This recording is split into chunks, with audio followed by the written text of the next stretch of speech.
Welcome back. This is the Polity reaching you live from Abuja. That was the courtroom there. The Presidential Election Petition Tribunal is still ongoing, but now they're on a recess.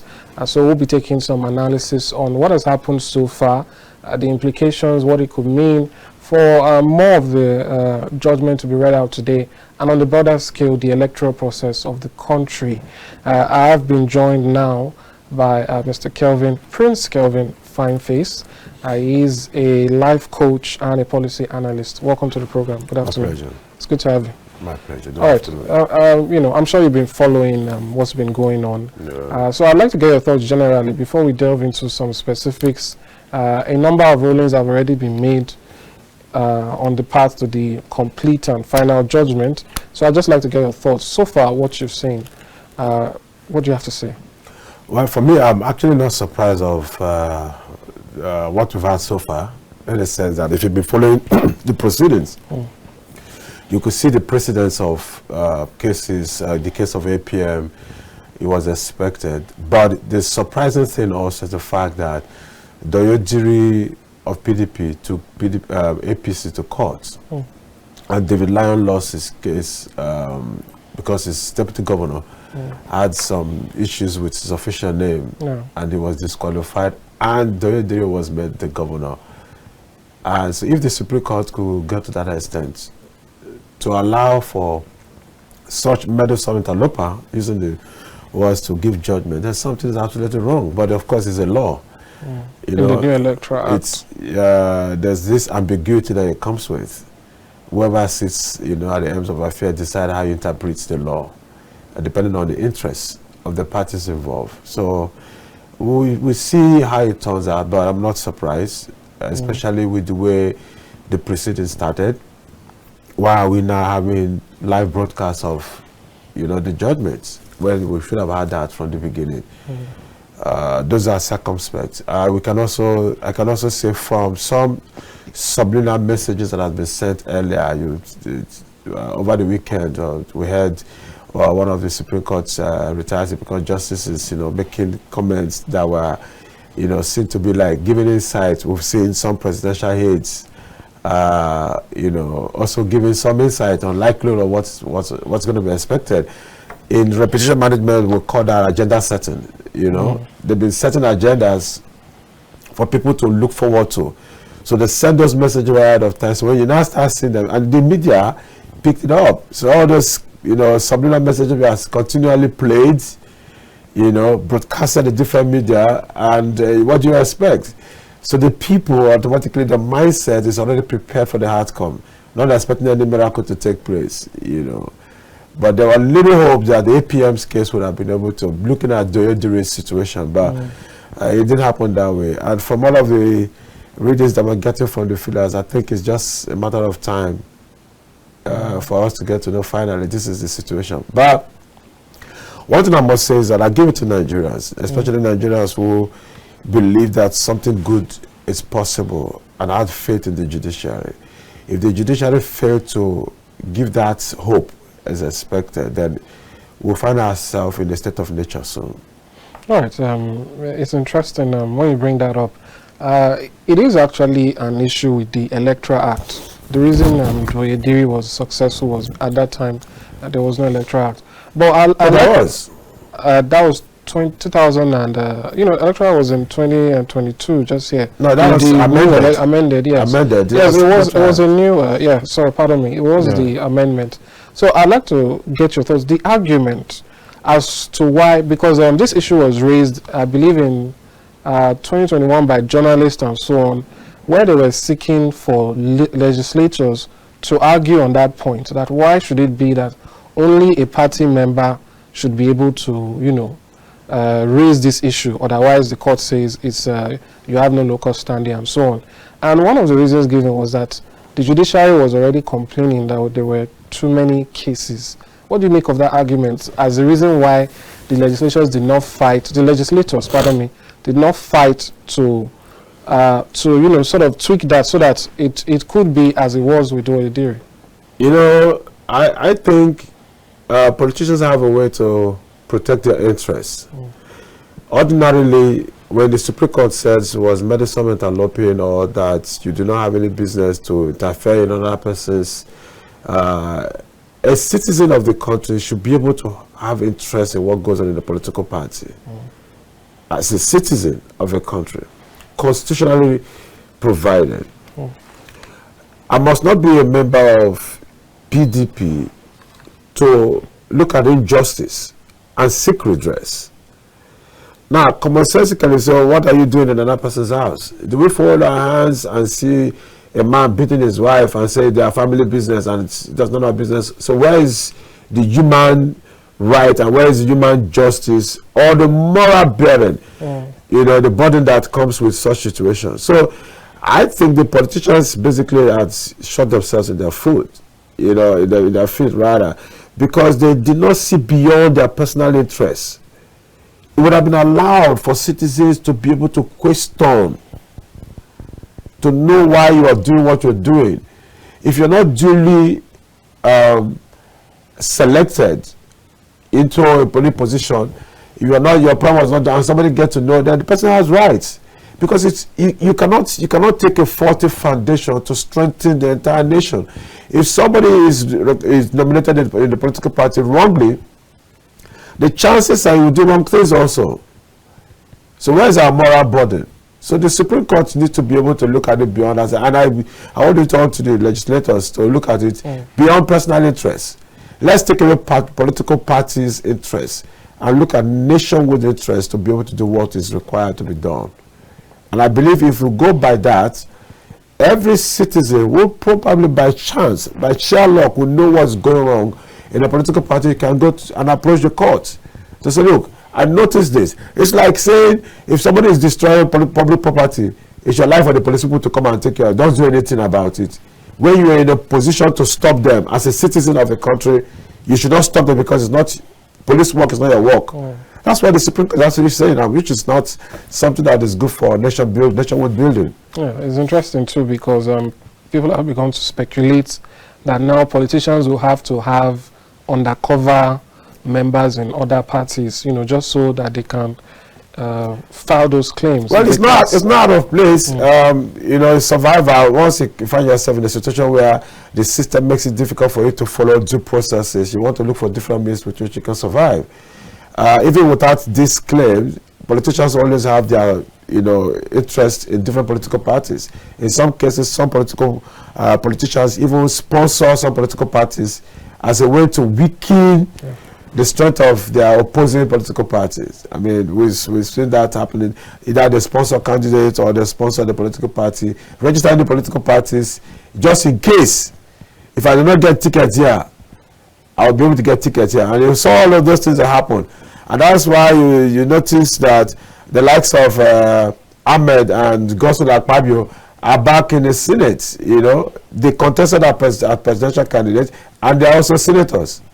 It's against there's a provision in the Electoral Act that forbids that. But the court still gave them judgment in their favor, because the political party went to court to claim that the primary that took place, they didn't know anything about it.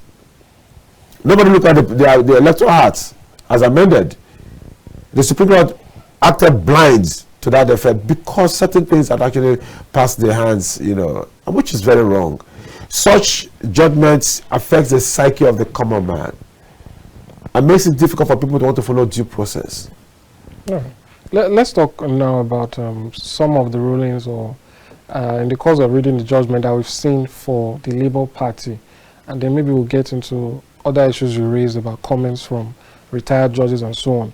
The court is saying, or has said or held, that Peter Obi and the Labour Party was not able to adequately prove that they scored majority of the votes. They say that the Peter Obi and Labour Party alleged that the APC took votes that belonged to them, that they scored more votes. But they say that they did not prove what their original numbers were and from where it was taken, the specific polling units and so on and so forth. What do you make of this, you know, this particular ruling? I knew about this when I saw, you know, the filings, the respondents and all of this. I knew this was going to come in. The reason is that when you make claim, you have to prove beyond reasonable doubt. If you say you won an election, you have to prove that you won the election. So if you claim that you won the election, you have to show proof. If INEC had allocated the numbers they've given to the selected candidates, they've given a number, but INEC have not been able to prove in courts how they got to that number. Because today, as we speak, INEC did not come with any evidence to show proof of how APC got the number of votes that they got. There was no evidence to that effect. I'm sure you're not aware. In all the proceedings, there was no evidence showing that the allocated votes to the APC had proof. The IRF to date had not shown that. Okay, Peter Obi had requested from all that we saw for ballot papers certified 2 copies, and they were not given. So there was no way Labour Party and Peter Obi can actually prove. When the commission saddled with the responsibility to issue the certified 2 copies, because if they go by what they have in the field from sympathizers to Labour Party or supporters of Peter Obi, and all of those evidences that they have at different polling units, it will never be accepted by the courts. Neither will INEC accept it as 2 copies. 2 copies only come from INEC. And INEC vehemently refused to give any of those things that will nail them in the coffin to say, look, they did wrong. I voted. I have friends that also voted. And we all met, virtually to present our evidences of the vote that were cast. 99% of the votes that we all collected favored Labour Party across the nation. Now, we saw evidences of how votes were counted, how the votes were cast, and how votes were counted. We saw all of those things. But the collation center of the INEC showed a different result altogether. Even from the screen, while the day of collation that the INEC chairman was doing that, from the screen, their tabulations were also going wrong. But they don't have any proof. No evidence. At least you have to show the collation officer, the state collation officer will show what he has from the ward level to the unit level. So they don't have those backings to date. So don't you think the Labour Party and Peter Obi should have, for lack of a better word, made more noise about this hindrance to they did. I was saw in the court when they presented their case and say they have not been given this, and the court did not do anything as a way to reprimand INEC for failing to. There was a court judgment to that effect. There was a court order demanding that they be given. Yes, I remember. And they got back. Excuse me. Sorry. They got back to say, look, we've not been given this thing, and the court never did anything. So the court held on to that to say, look, today you did not prove to us that you won. I think it just was an unexpected result anyway.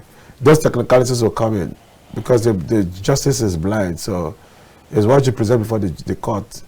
The reason why we present evidences in court is not because those evidences, by virtue of anything, will be able to do any meaningful difference. It's the statement you make. Peradventure, we need to check the records. We'll go back to the evidence. And so you argue your case, present your summons, but the evidence will be there. Did they use them? Did they count those results in your presence? They never counted them. Those boxes were just piled up there as a show.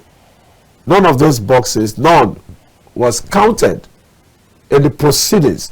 Throughout the proceedings of the court, none of those ballot boxes or evidence presented were looked into. None. As a way to show proof of the proceedings, the sanctity and the honesty of the proceedings, but none. So I'm not surprised of the rulings that are going on. It would be a miracle to have anything other than what is expected to be. It would be a miracle. Before today, last week there was a subliminal message that has been passed from the ruling party. They just been analyzing generally though on screen and all that, citing how it would be. These statements that was made now. I read it last week. You mean on online, not being able to? Yes, I read it on someone's status last week. This statement, in a quest to analyze what will happen, it's like verbatim. I can read it off for you now if you want. No, it's okay. So, but what are you driving at? I'm just telling you. I read it last week. Oh. It was written. It was on someone's status. And so what they said is not out of place. So those, it's been well planned. I give it to the APC. I've always said this before, that they have a way to always be ahead of time, you know, in their strategy to take care of things as expected. So, because the guy who posted it is a staunch APC member, so they just have a way to subliminally send the messages that are necessary to set the agenda. So people, I read the statement and I dismissed it, but I'm hearing the judgment today, and it's the same thing. Well, you know, some would say they're just the APM's case to the same thing. I read the same status. I read the status, and the same, you know, dismissal took place. Well, to be fair, legal practitioners have been having debates on and on. Yeah, they've been having, but you know, to accurately by almost certainty of verbatim, it's actually basically a miracle. You don't think so? Well, that remains to be seen. But let's talk about what a coincidence. What you mentioned, the retired judge. I don't know if you were speaking about Justice Mary Odili or someone else on social media. All right, but I want to refer to a statement or some things she said, where she spoke about blackmail, so to speak, of the judiciary. Today, if you notice, even on KAFTAN TV here, we've been at the court live. The cameras are positioned to face the courtroom, not the judges. Yeah. At the most, what we're seeing some media houses doing is they're putting sketches of the judges, but their actual faces are not shown. And it is speculated or believed that part of the reason for this is for the protection of these judges. I'd like to get your thoughts on what the atmosphere we've been seeing. There's been sort of a campaign called All Eyes on the Judiciary, so to speak.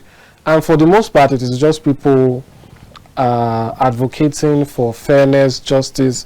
But then there's a section of people who are doing certain things, such as releasing photos of judges, of their family members, you know, issues of that nature. So I'm wondering, do you think that this has in any way affected what is going on? That sort of threat, whether subliminal or explicit, that the judges have had to face, do you think in any way has any part to play in all of this? And generally, what do you make of it? Well, All Eyes on Judiciary wasn't necessarily a threat. It wasn't a blackmail. It's just a statement of fact. We're looking up to you to do the right thing. Now, for those who are going to have the pictures of the judges and their family, but that's like taking it too far. If you must say, what were they trying to say? Like, we know your family. If anything goes wrong, it's more like a threat, you know, so to speak. But All Eyes on the Judiciary wasn't necessary. It wasn't a threat. It was just simply a statement of fact, you know, pointing out the fact that, look, we are looking up to you to do the right thing. But here's the thing. When the people do not only feel to be denied of justice, then they see justice being denied. Overwhelming evidence is showing that, yes, it's a court, yes, the justice is blind, but overwhelming evidence showing that justices have compromised, deviated from the constitutional provisions, and have passed judgment based on frivolities and technicalities. It will automatically trigger such level of threats, because the people who desire peace and want things to be done right will always and at all times fight for it. And in fighting for it, anybody who is seen to be across the path resulting to injustice will always be affected. And that's probably what he was saying. I do not guarantee, and I cannot guarantee what will happen after today's, you know, judgment. If there is evidence that there's no justice being dispensed, it means some persons will take laws into their hands. But who is deciding that justice has been done or not? Isn't it the courts? No, the Constitution is self-explanatory. The provisions of the Constitutions are self-explanatory. We only go to court for interpretation where we want to present our preconceived notion about what we think it is. And so where A is supposed to be an article, you know, it's used differently. And so the court will say, okay, now that's what it meant. There are provisions. The Electoral Act is also very clear. There are provisions in our Constitution. And so when cases are presented, and we don't look at the Constitution as a basis with which we are going to make our judgment. We don't look for technicalities to make judgment. That's injustice. What does the Constitution say about, you know, forfeiture? What does the Constitution say about forgery? What does the Constitution say about the candidacy and citizenship? If those provisions are there and someone has already violated, and the Constitution cannot stand to tell the person you have violated, then something is absolutely wrong. And the Constitution can only speak through the courts. So if the justices fail to apply the provisions of the Constitution, then they have passed wrong judgment. That's injustice. But you know, just to cite an example here, do you think sometimes, or in certain specific cases, that the onus lies on the person bringing the case or the petition? Like, for instance, in the former Senate President's case, where I don't remember the exact terminology, but it was said that it was supposed to be filed as either a writ of summons, but it was filed as a technicalities. But then who's to blame for that? You see, that's the thing. Who is to blame? The courts have the window to be able to, when you make a filing, go by those files to okay, because the court cannot tell you what you do, doesn't know what you desire, right? But if there are provisions that are cited by law, it is the place of the court to point out those provisions. We just give an instance here, Dori's case and David Lyon's case and APM's case with Shetima and Tinubu's case. What's the difference? But it's been struck out. Why? Technicalities, isn't it? But what does the law say? What are the provisions of the law? The Electoral Act and the Constitution. There's a case of certificate for forgery. The court will say they are not aware. INEC itself said they were not aware.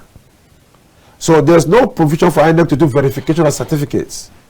So which means security agencies are supposed to be saddled with responsibility in clearance, security clearance, to ensure all claims meet specific certification.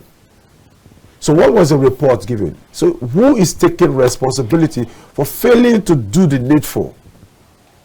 If there's nobody taking responsibility, then it means the system is basically designed to be faulty to help a few persons just to advance certain interests. So what that means is that those who had worked so hard to do right will start doing wrong. Since right doesn't pay. Since I can forge certificates and get a job and nothing happens, then everybody will go for the same thing. We saw Salisu Buhari in Toronto's case. He was removed as speaker. The moment it was discovered that his certificate was forged. We saw Evans Williams' case. So what is the difference? Why are we not seeing it? Do we say it's doctrine of necessity? And so because the person is already there, why can't we as a situation say nobody is sworn in as a president until after the cases have been through with? And so instead of doing 180 days for the cases, we can actually do 60 days. So at the time of the election to the time of swearing in, you have like that window from February to May. You can cover 60 days. So all election matters can be resolved before the swearing in time. Why do we now have to look for it to say judgment necessity? Or why would a council threaten to say if the Tinubu is removed, it will result to chaos, because that's what he said in court. Wale Olanipeku son made that statement. It's there in his filings. He threatened the judiciary, but nobody pointed to that. The same person was now praised as one of those persons who understand election matters very well and is doing well, you know, and it became another firefight in Nigeria. With all due respect to, you know, the retired justice, you know, I was analyzing what the statement. I felt like it wasn't like what was understood was what she meant, because sometimes your thought processes could just slip off. You know, the intention for her, I believe, was that nobody should burn the roof down because we're all going to be affected. Either you win or you lose. I believe that's what she intended to say. But the way the message was passed, it looked like it was favoring just one side. You know, so that's just it. So it's not like, oh, why? I think the what do you call it? Justice by the Constitution is the only John who can actually rely on. No other thing. All right. It remains to be seen. It's still ongoing. I'm sure in a couple of moments, maybe within the hour, we'll be getting answers to some questions we've been wanting to get answers to for a while. The 25% is still up in the air. Same with the issue of certificate forgery, but we'll get answers to that shortly, I believe. But just to kind of start to round up, I'd like to get your thoughts as to how Nigerians should process this.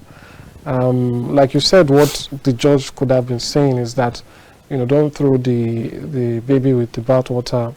Nigeria will persist no matter what happens. We've even heard when some persons say that the judges should give their judgments according to, like you've said, the Constitution, the law, because whatever happens, the sky will not fall. You know, because some persons argue that, well, if the judgment goes this way, it will be bad for the country. And people say, follow the law, and the country will persist. So what would you say is your message to Nigerians out there? Because as we speak, I believe in some locations, there are already people gathering.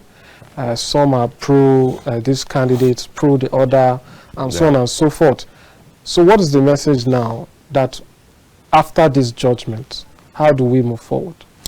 You know, truth is easily embraced, no matter how bitter, painful it is. If somebody stab you deliberately, it's more painful than when somebody mistakenly uses a knife on you. Intention drives acceptance. Because of injustice, it will be difficult for people to accept it.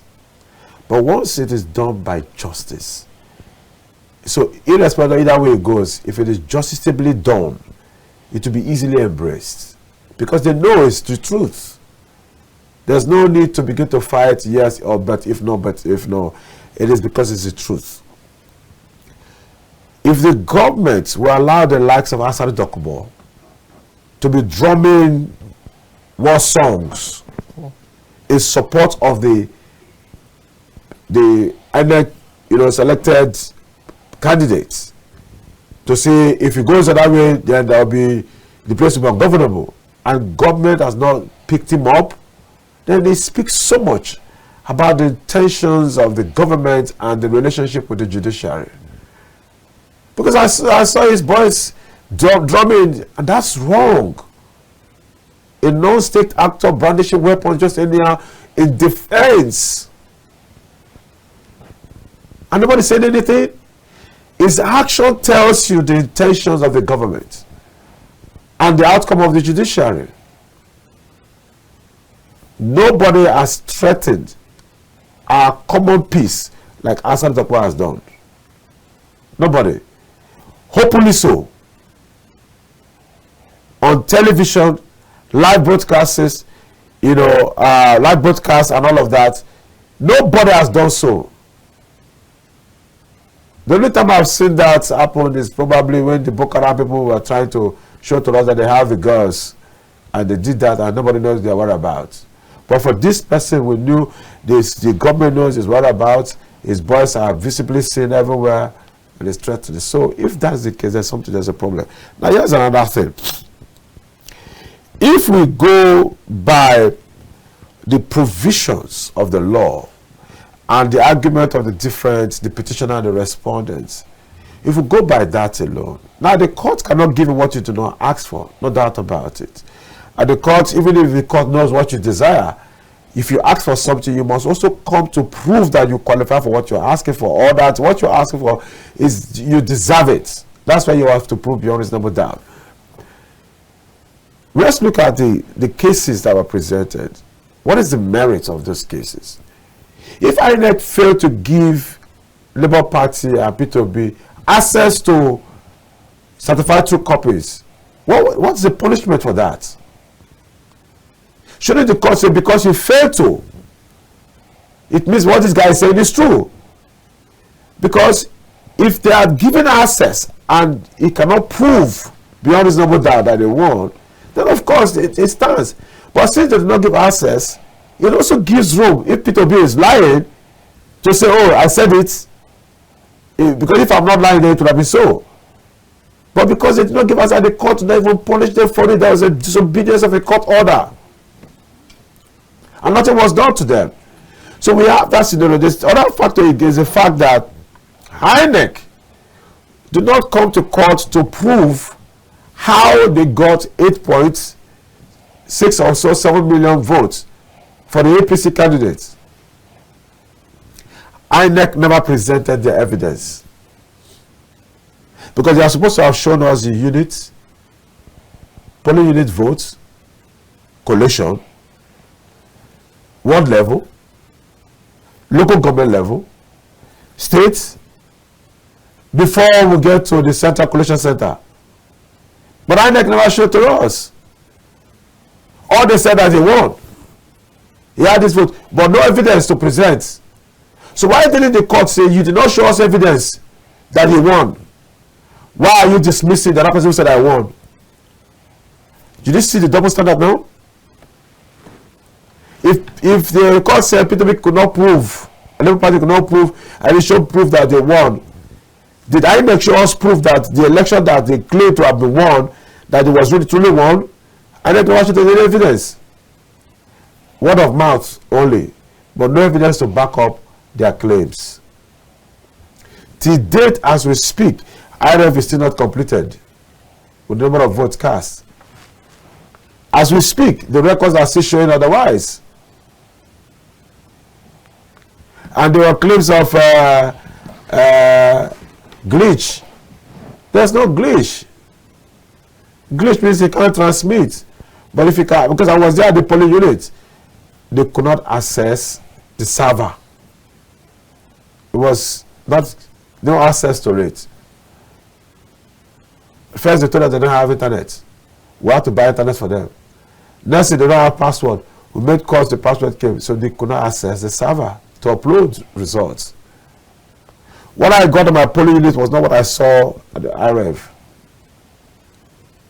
I'm not the only one. So that's the problem. All right. Well, I'm getting word now that recess is almost over. So if you can just, quickly, in a minute or two, your word to the people now and how they should react. I know you are breaking down what people will be looking at when they hear the judgment, but let's say the judgment is here now. Yeah, the first thing first, we also look at nationwide and say, look, it's important we follow peaceful means to resolution. Because even if we go by any violent means, we still end up by peaceful means to resolve. So what are the peaceful means to resolution? What are the windows available as a people, as a country, for us to resolve? These are the windows that need to be, explored. And where peaceful means first, there's not the Bible, there's a statement that says those who make peaceful changes inevitable will make violent changes inevitable. It's important the people who have started with the responsibility to safeguard lives and property understand this fundamental principle and respect the people's rights. Because if you push the people to a certain level, they will be forced to confront the situation. Let us find ourselves in a situation where people would not care who dies or who lives to do things. Don't forget, people are already hungry. And you know, they say an angry man is an angry man. An angry man oftentimes loses the sense of reasoning and does not care who is his father or mother because he's angry. They say if you can control your anger. So the nation is at that stage where we are circumspect with so many things. And so it's very important for Nigerians to look at it beyond just the party politics. Let's see how we can get things right. Following the peaceful means that are necessary available for us. All right, thank you so much, Prince Fineface. It's been a pleasure, and it's good to hear your thoughts on this matter. Thanks for coming. A pleasure. All right, we'll go back now. When we return, we'll bring you more analysis on the PEPT judgment implications and what it means for the future of the electoral process in Nigeria. Stay with us. We'll be back shortly.